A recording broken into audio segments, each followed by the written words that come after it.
Assalamualaikum warahmatullahi wabarakatuh. Perkenalkan, nama saya Gita Sastra, NIM 200005061, kelas 2B, Prodi Pendidikan Guru Sekolah Dasar Universitas Andalan. Di sini saya akan mempresentasikan mengenai hasil kerja saya, yaitu usaha dan energi.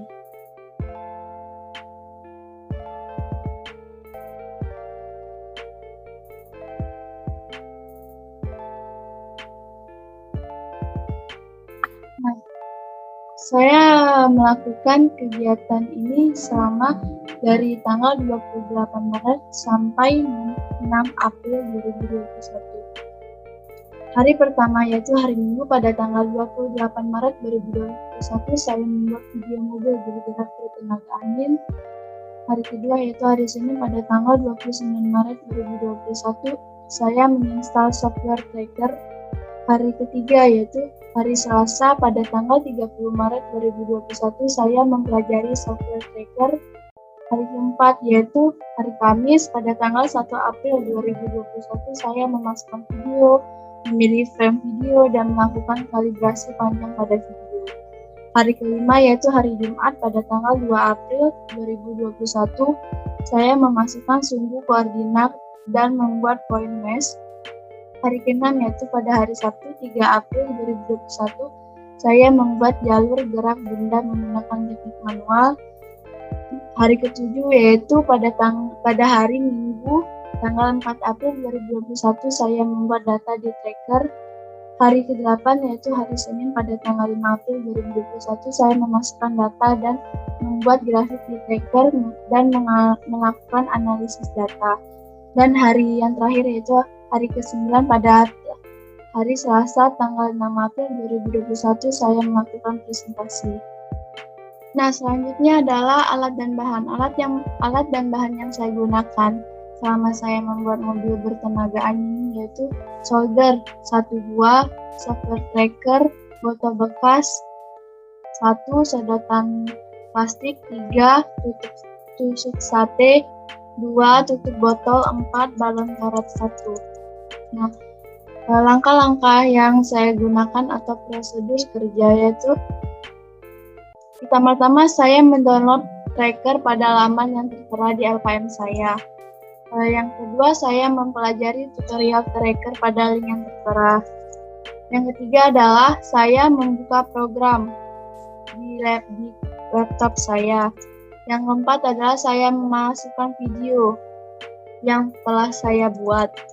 Yang kelima adalah saya memilih frame video. Frame awal yang saya gunakan dalam membuat video di tracker yaitu frame awalnya 20 dan frame akhirnya 60. Yang keenam adalah kalibrasi panjang. Saya menggunakan kalibrasi panjang yaitu 1 meter. Yang ketujuh adalah saya memasukkan sumbu koordinat. Yang kedelapan adalah saya membuat point mask.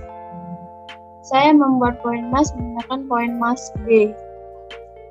Yang kesembilan adalah saya membuat jalur gerakan mobil. Saya menggunakan melalui teknik manual. Yang ke-10 adalah saya menganalisis tabel atau grafik yang tertera di tracker.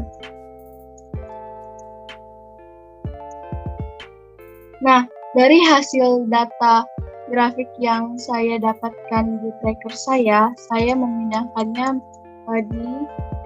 di Excel. Inilah data-data video saya yang ada di tracker.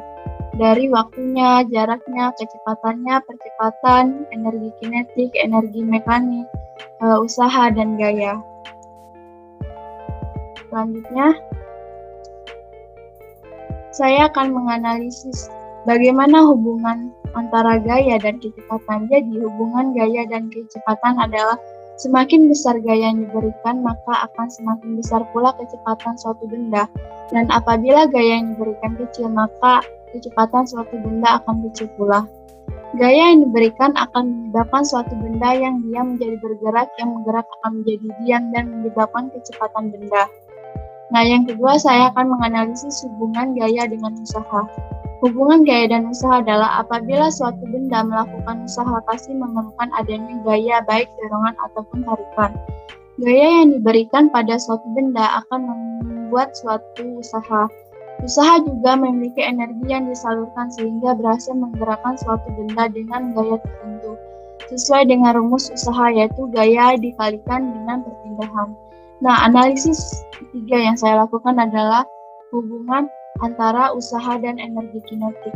Hubungan antara usaha dan energi kinetik adalah di mana pada perubahan energi kinetik merupakan perubahan suatu usaha. Setiap benda yang bergerak memiliki kinetik yang besarnya dipengaruhi oleh kecepatan benda.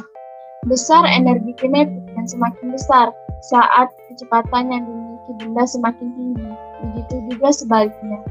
Energi dari benda bergerak timbul karena adanya usaha yang bekerja pada benda tersebut. Sebuah benda yang mengalami perubahan energi terjadi karena mendapatkan usaha dari gaya yang bekerja pada benda tersebut. Sesuai dengan rumusnya yaitu usaha sama dengan energi kinetik 2 dikurang energi kinetik 1. Nah, jadi kesimpulan yang dapat saya ambil dari kegiatan yang telah saya lakukan adalah untuk mengetahui hubungan antara gaya dan kecepatan, yaitu semakin besarnya gaya yang diberikan, maka akan semakin besar pula kecepatan suatu benda. Dan apabila gaya yang diberikan kecil, maka kecepatan suatu benda akan kecil. Selain untuk mengetahui hubungan antara gaya dan usaha, yaitu apabila suatu benda melakukan usaha, pasti memerlukan adanya gaya baik dorongan maupun tarikan. Gaya yang diberikan pada suatu benda akan membuat suatu usaha. Dan untuk mengetahui hubungan antara usaha dengan energi kinetik, yaitu di mana pada perubahan energi kinetik merupakan perubahan suatu usaha. Setiap benda yang bergerak memiliki energi kinetik yang besarnya dipengaruhi oleh kecepatan benda, sehingga dapat diketahui bahwa besaran pokok memiliki hubungan dengan besaran turunan. Demikianlah presentasi dari saya. Apabila ada kekurangan dalam penyampaian materi, saya mohon maaf. Saya akhiri. Wassalamualaikum warahmatullahi wabarakatuh.